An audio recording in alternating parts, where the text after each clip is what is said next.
Солтүстік Қазақстан облысын дамыту жөніндегі кешенді жоспар 2025 жылға дейін ұзартылды. Ал ол осыдан 3 жыл бұрын қабылданған болатын. Осы уақыттың ішінде өңір кәсіпорындары 378 миллиард теңгенің өнімін шығарды. Тартылған инвестиция көлемі де 50%-ге ұлғайды. Бұл шамамен 95 миллиард теңге. Утвержден областной бюджет.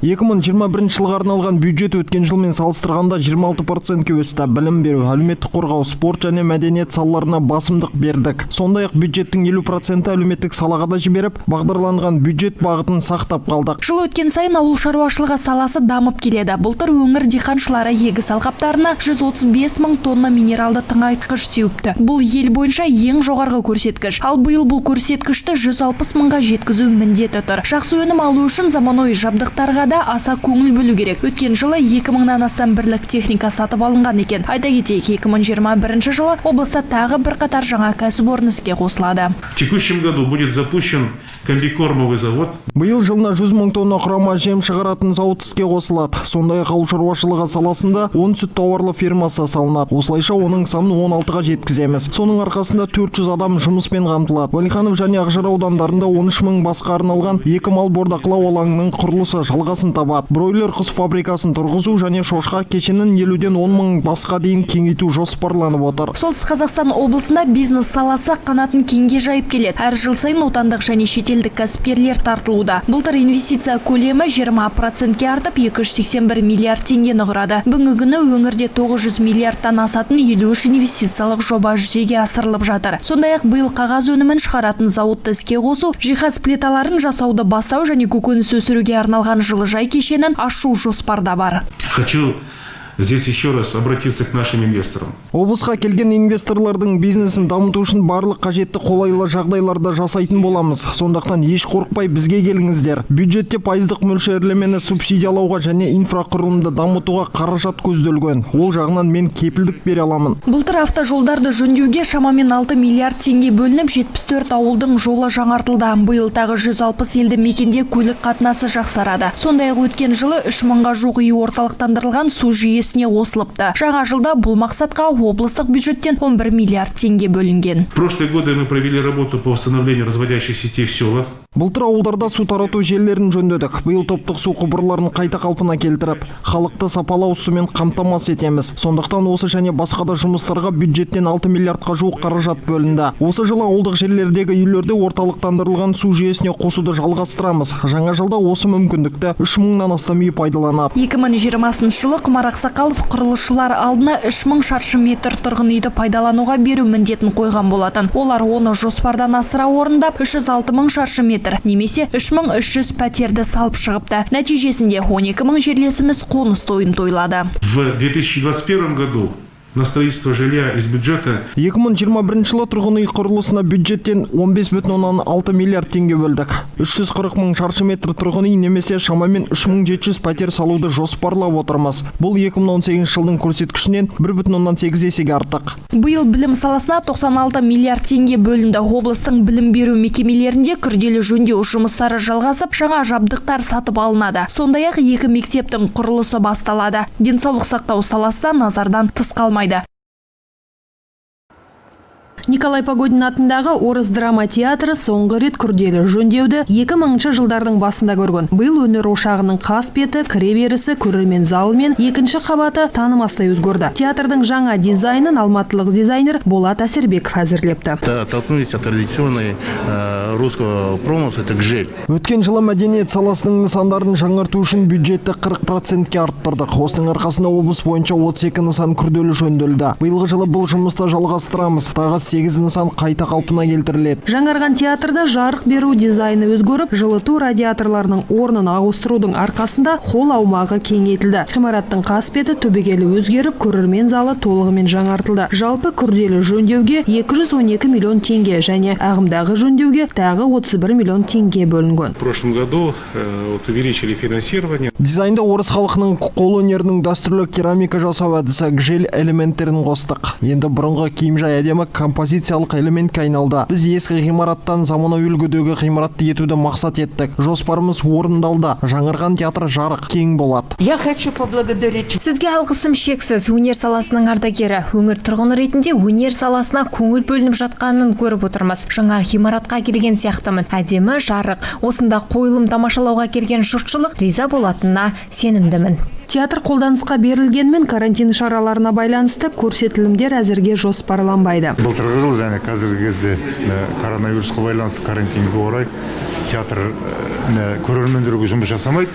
Бірақ та театр өзінің жұмысын тоқтатқан емес. Театр жаңа қойылымдарды дайындау үстінде және рұқсат беретін күнді асыға күтуге, көрермендерді сағындық, өзімізді сахнаны сағындық. Сол күн жақынға арада туады деген үміттеміз және күтудеміз. Театрдың жоспарлары ауқымды, жаңа қойылымдарды жаңа шымылдық ашады.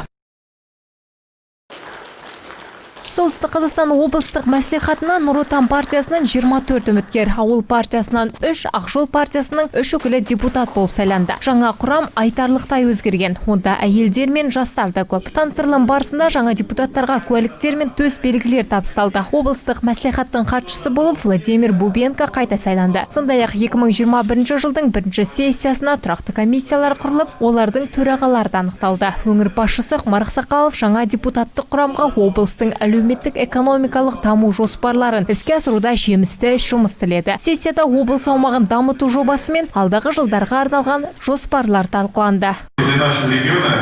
Біздің өңірдің әлеуеті жақсы, бюджеттен де жеке инвестициялардан да едәуір қаражат бөлінеді. Алдағы жылдары экономикада, ауыл шаруашылығында да көптеген ауқымды жобалар іске асырылады. Бүгін қалалық мәслихат депутаттарының жаңа құрамы таныстырылды. 10 қаңтар күні өткізілген сайлау нәтижесі бойынша Петропавл қалалық мәслихатынан Нұр Отан партиясынан 16, ал Қазақстан халық партиясынан 2 үміткер депутат болып сайланды. Жиын барысында жаңа құрам мүшелеріне арнайы куәліктері беріліп, комиссия мүшелері де бекітілді. Қалалық мәслихаттың хатшысы ретінде бір ауыздан қолдау тауып Арман Бердағұлов сайланды. Шараға қатысқан Петропавл қаласының әкімі Болат Жұмабеков жаңа депутаттарға сәттілік тілеп, шаһарымыздың көркеюіне өз үлестерін қосатынына кәміл сенетін айтты. Саяси партияларын мәжіліске өту шегін 7-ден 5%-ке төмендетуіміз керек. Бұл туралы 7-ші шақырылған парламенттің алғашқы отырысында президент Қасым-Жомарт Тоқаев айтты. Сондай-ақ республикалық маңызы бар және елді мекендерге апаратын әрбір жолдар 100% жөнделеді. Жаңа стандарттарға сәйкес 3500-ден аса ауылды жаңғыртамыз деп мәлімдеді мемлекет басшысы. Және сайлау бюллетендерінде бәріне қарсымын деген жазуды енгізу қажеттігін айтты. Мұндай ұсыныс солтүстік қазақстандықтардың көңілінен шығып толығымен қолдау тапты.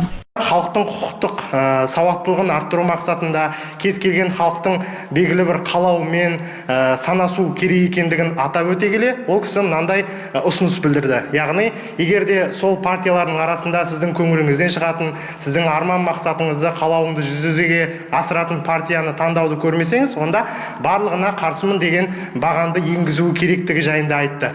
Мұндай баған көптеген әлемдік дамыған Еуропа мемлекеттерінде бар деп есептеймін. Өйткені ол кез келген адамның дауысын, оның ойын ескеруге және де онымен санасуға мүмкіндік береді. Яғни, осы тұрғыдан алып қарағанда, біздің президентіміз өзінің сайлау алды берген бағдарламасын, сайлау алды берген уәдесінде, ұсынған бағдарламасында халық үніне құлақ асалатын мемлекет деген саясатын берік ұстанып келе жатқандығын және де оны нығайтуға мүдделі екендігін көрсеткендігін айқын көруімізге болады.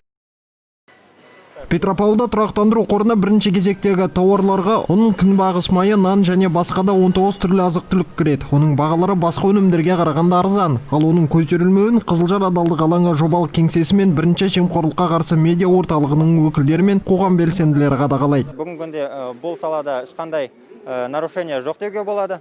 Бағалары бәрі тиімді деуге болады. Және мысалы жеміс көкөністердің мысалы бағасына қарасақ, тұрғындарға выбор бар. Мысалы 150 теңгеден алуға, немесе 80 теңгеден алуға. Байқауымша кейбір жерде тағамдардың арасында СПК солтүстік деген атауы жоқ екен.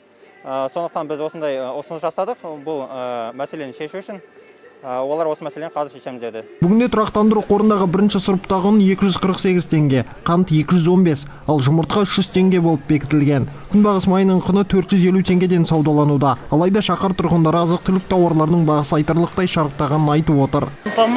Күнбағыс майының бағасы өсті. Бұрын осы өнім түрін 450-480 теңгеден сатып алып жүрдім. Ал қазір 1000 теңгеге дейін көтеріліп кеткен. Бұл солтүстік үшін тым қымбат. Ал басқа азық-түлік тауарлары өзгеріссіз қалған сияқты. Цена, в принципе, устраивает. Жұмыртқаның бағасы қанағаттанарлық. Бүгін мен осы өнімді 300 теңгеге сатып алдым. Негізі тұрақтандыру қорындағы азық-түлік Петропавлдағы 20-дан астам сауда нүктесінде сатылады.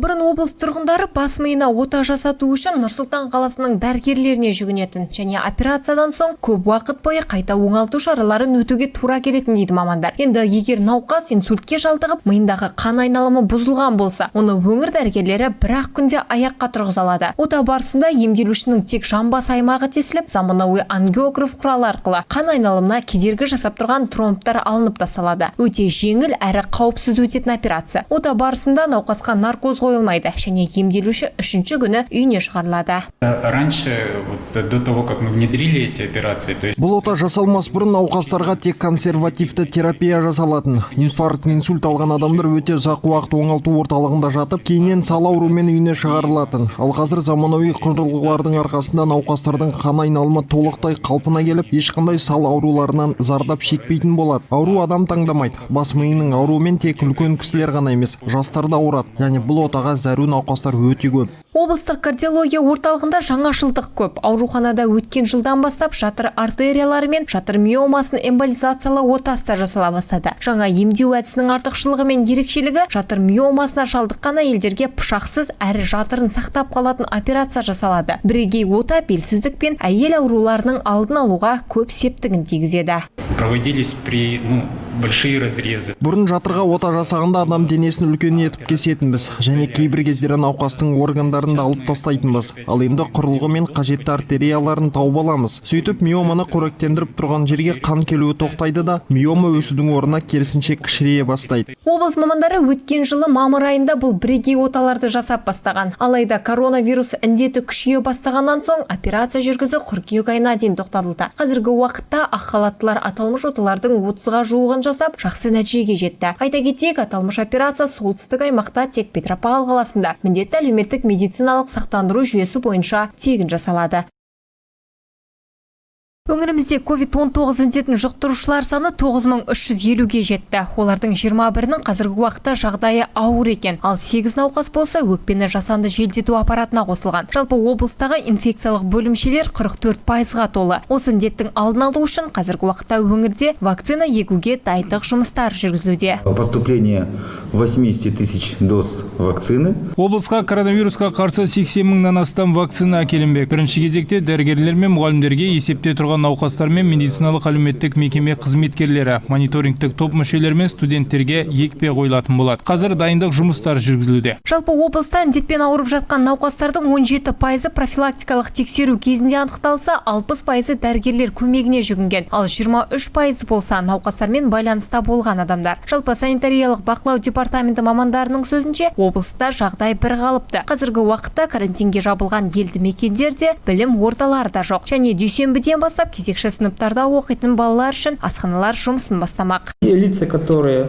могут обучаться у нас очно. Мектепте штатты режимде оқып жатқан балалар үшін барлық санитарлық талаптарды сақтай отырып, асханалар ашылатын болады. Сақтық шараларын мектеп дәрігерлері қатаң бақылауға алу керек. Асхананың тек 30% орнына оқушылар отырғызылады. Мәселен, 100 балаға шақталған болса, бір уақытта тек 30 бала кіріп тамақтануы рұқсат. Барлық қызметкерлер 2 сағат сайын міндетті түрде медициналық маскалар мен қолғаптарын ауыстырып, арақашықтықты сақтау керек. Облыста жедел жәрдем қызметіне түсетін қоңыраулар саны да азайған. Сонымен қатар дәрігер тапшылығы да байқалмайды. Себебі ақ халаттылардың барлығы дерлік арнайы оқу курстарынан өтіп жатыр екен. Айта кетейік, коронавирус басталған уақыттан бері 554 дәрігер індет жұқтырған. Станислав Дмитриенко гидрологиялық бекеттерге жауапты адам. Облыс бойынша бекеттердің саны 19. Мұздың қалыңдығы айына 3 рет өлшенсе, Станислав осы жұмыстың барысын бақылып көрсеткіштерді арнайы кестеге енгізіп отырады. Ал бүгін Есіл өзеніндегі мұздың беріктігін өлшеп көрді.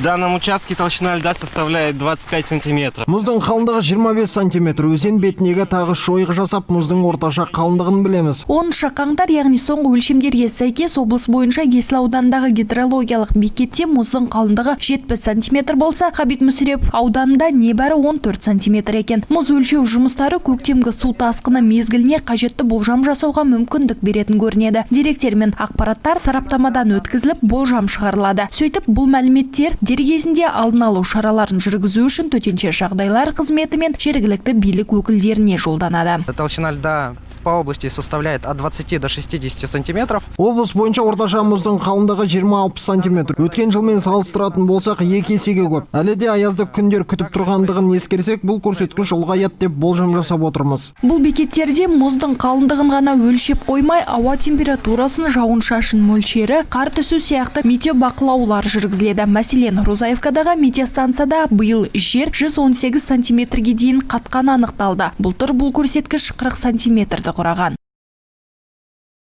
Еліміздің ішін даусыз қыл, шетін жаусыз қылғын. Азығымызды фатихадан қылғын, қазығымызды ықыластан қылғын. Я Раббым, қазақтың тәуелсіздігін қияметке дейін жалғасуға насip қылғын. Аллаху акбар.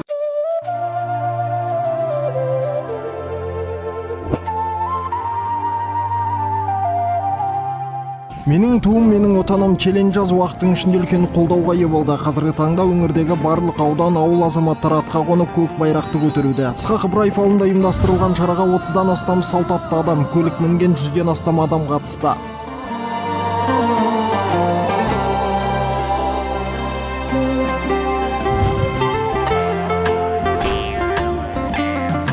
Менің туым, менің отаным челленджі ел тәуелсіздігінің 30 жылдығына арналған патриоттық шара барысында ат жарысы, аударыспақ және қазақ күресінен де жарыс ұйымдастырылды. Бұның негізгі маңызы патриоттық дух, жастардың бірлігін, өздерінің татулығын көрсету. Сондықтан да міне бүгін біздің ауылдың тұрғындары жиналып, сырттағы міне жастарымыз бәрі келіп, осы шараға белсенді араласып жатыр. Біздің алдағы тілегіміз, еліміз аман болсын, жұртымыз тыныш болсын. Бүгінде Ысқақ Ибраев ауылында 140-қа жуық үй түтін түтетіп отыр. Ауыл тұрғындары әр шараға белсене араласады. Бұл жолда қаймағы бұзылмаған елді мекен ұйымшыл екенін көрсетті. Ата-бабамыз аманат етіп тапсырған қасиетті мекенді сақтау бүгінгі және келер ұрпақтың парызы. Айта кетейік, менің елім, менің отаным челленджі тәуелсіздік құндылықтарды сақтауға, қадірлеуге бағытталған. Бастысы еліміз аман, жұртымыз тыныш болсын. Көк байрағымыз көкте желбірей берсін. Патриоттық шара алдағы уақытта дәстүрге айналмақ. Ауыл азаматтары алда келе жатқан Наурыз мерекесінде жоғары деңгейде өткізуді жоспарлап отыр. Біз солтүстік Қазақстан облысы Шалақын ауданы Ысқақ Ибраев ауылының намысы бар, шабысы бар, арыстандай айбатты жолбарыстай қайратты жігіттері барлық осы іс-шараны ұйымдастырып, әрі қарай көрші Көктерек ауылына жолдаймыз. Бұлақ, Қарағай, Ақтас ауылдарына жолдаймыз. Көршілес Жамбыл ауылдарына жолдаймыз. Алға, Қазақстан! Айта кетейік, патриоттық шара Сергеевка қаласында, Карасевка, Қансері, Казанка, Қарағаш және басқа да көптеген ауылда өтті. Қазақ болып туымағанда нетерем, бұл жалғаннан бақыт таппай өтерем. Желдей жүрік жылқы мінбей жалғанда, аламанда ат оздырмай кетерем. Бұл шеру алдағы уақытта өзге елді мекендерде де ұйымдастырылмақ.